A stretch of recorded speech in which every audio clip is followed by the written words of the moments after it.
What if I told you that Samuel Jackson, before he was one of Hollywood's most bankable superstars, blockbuster roles, Marvel checks, and legendary monologues, he was actually a fierce activist under surveillance by the FBI?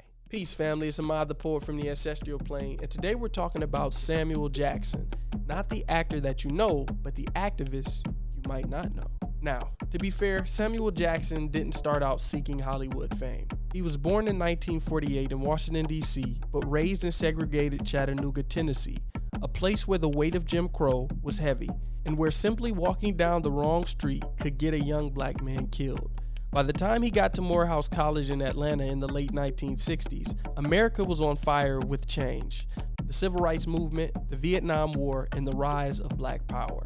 And Samuel Jackson, he didn't just watch it, he stepped into it.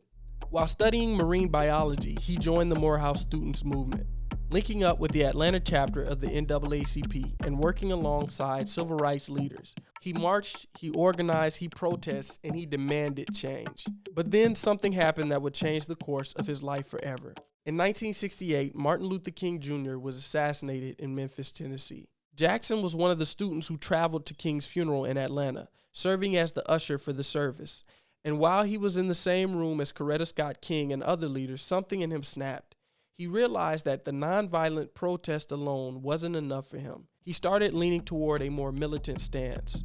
The speeches of Stokely Carmichael and the writings of Malcolm X and the presence of the Black Panthers hit him very deeply. In 1969, Jackson and a group of fellow Morehouse students took a stand that would make national headlines.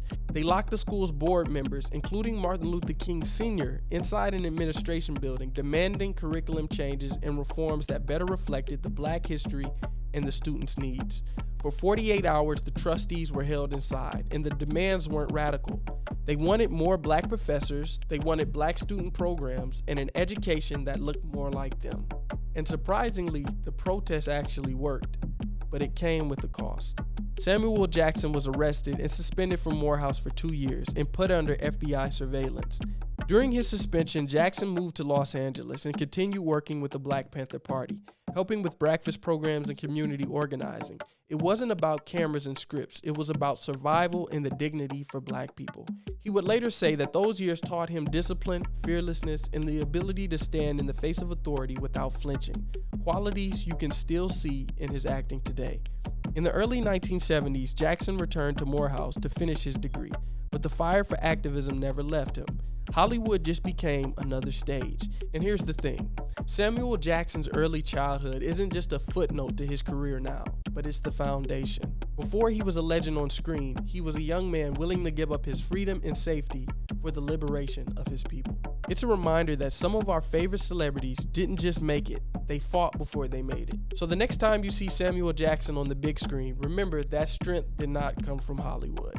If you enjoyed this video, make sure you hit the subscribe button so you do not miss our future videos on Black history you might not heard about. And that's a wrap for this video. It's Ahmad the Poet with the Ancestral Plane. I'll see you guys in the next one.